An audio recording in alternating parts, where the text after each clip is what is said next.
Hey guys, welcome back to my YouTube channel. Hope you guys had a wonderful week, because last week I posted the video about completing the first level before the casting, and I got some amazing responses actually.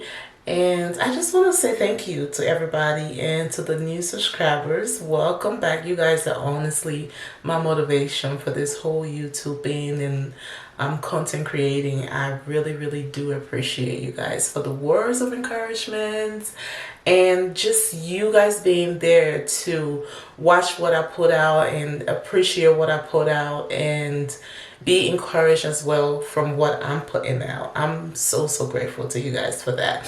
Again, welcome back to my YouTube channel. So today we're going to be talking about the casting. So the casting, in the previous video I stated that you needed to get all the material together before you cast. Now I'm only going to list the most important material of the casting aspect of your construction building in this video, which will be the first thing I got was the sand, and I think we got 3 or 2 truckload of sand, and then I think it was 2 truckload of sand, and then the rock, we got 2 truckload of rock, and then the bag of cement, guys, I lost count. It was like hundreds of bags of cement, and it was more than 200 bags of cement. And then also later on in the casting we had to go back and get another smaller truckload of rock, because the first 2 trucks that we got did not complete the casting, guys. So you will see in the video, casting is a whole total ball game. We had to rent the casting machine. You will see the machine in the video as well. And then the casting machine guy came with his crew, but his crew is only there to operate the machine. And then before you do the casting, we also had to pay a carpenter to come and build something that in Liberia we call the scaffold.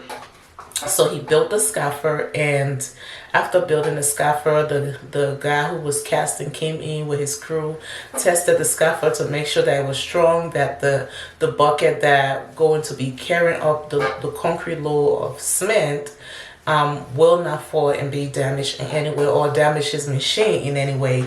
So after we had the carpenter build the scaffold, we later on call out, because when you're casting you still have to call your engineer, you still have to call your electrician. He came in after he ran the wiring and everything. He had to send somebody to be on ground with us while we did the casting, because sometimes if the steel get caught in the wiring pipes, you have to have your messenger there and the person who did the electrician there to be able to straighten out the pipes, make sure that the pipe is not going to be jammed anywhere, and the list goes on. So we had to pay the electrician to come for that day. We had to pay the engineer, and then on top of that we had to pay 10 separate workers to come and help us spread the concrete on the top. And also, when you're casting, it's a tradition in Liberia that you have to cook for those who are working. So we started bright and early in the morning. I think we started like about 6 a.m. Liberia time in the morning. Of course, it was on a Saturday, and I made sure it was on a Saturday because, you know, the kids will be out of school and I will be at home, and we'll be able to, you know, be on the phone and be present without being physically present, if you know what I mean. So we started on a Saturday. After we started, everybody who had their job was there at 6 a.m. I made sure, because if you did not show up, we had a backup person, because we're not going to be sitting there waiting for you to come in, and we're not going to be waiting for you to come at 12 or at noon, however way that people just feel like they can maneuver your time in Liberia. We started at 6 a.m. Everybody who was working was there at 6 a.m. So guys, in total, we had over 20 people working that day. And I bought a bag of rice. And I had to send money for food. So they cooked 3 times. The first time the cook, by 6, 7 o'clock, the first meal was ready. By then they have worked for about an hour 30 minutes. They had the first meal, and then in the afternoon time, which was roughly about 12 or 1:30 or something like that, they had their second meal. And then in the evening, which was before they say, yeah, woko is like before the knuckle work, they had to eat another meal. So guys, just imagine feeding about 20 people 3 times in one day. Guys, it was surreal. And I was telling myself in my head, like, I cannot wait for this to be over. This has to be over. And not just that, some of the people who came to work, because there were so many of them, if you ask me for my opinion about that, I would be so straightforward and tell you, I think that we could have done this job with less people.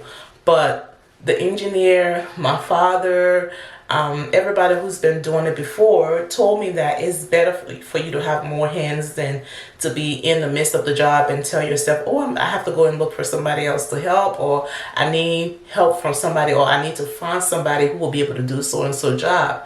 One, we have a well right behind the building, so you're not going far to get water. Water is literally within a distance. And then on top of that, I made it so easy. I purchased a water pump, and also put the water pump within the where, and my father ran the wiring, the piping in the front of the building. So most of the time they didn't even have to go and draw water from the well.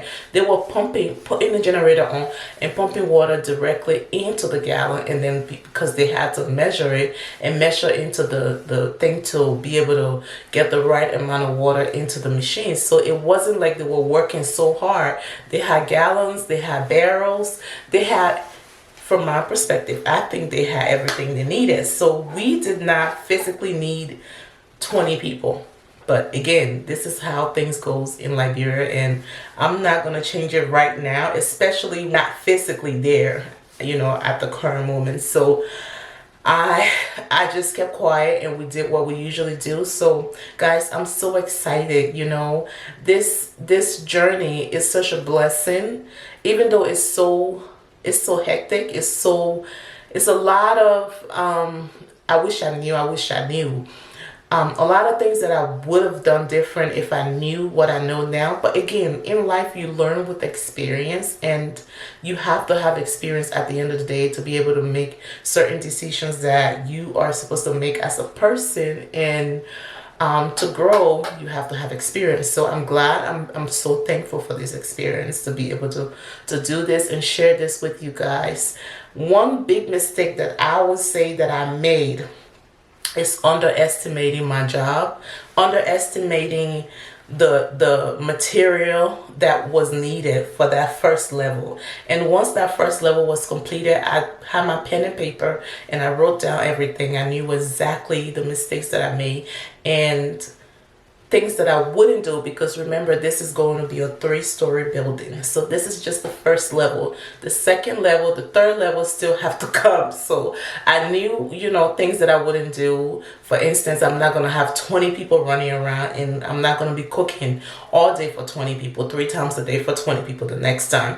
And another lesson that I learned, having those 20 people running around, some people are actually not working, but at the end of the day, they want you to pay them their daily workmanship, because I was paying them a daily rate. So if your daily rate is $20, at the end of the day, I'm giving you your $20 and you're leaving. If your daily rate is $5 or $2, whatever it was that we had discussed on, that was what I was paying the extra 10 people that I brought in to pay, excluding the person who had the machine and brought in 5 people.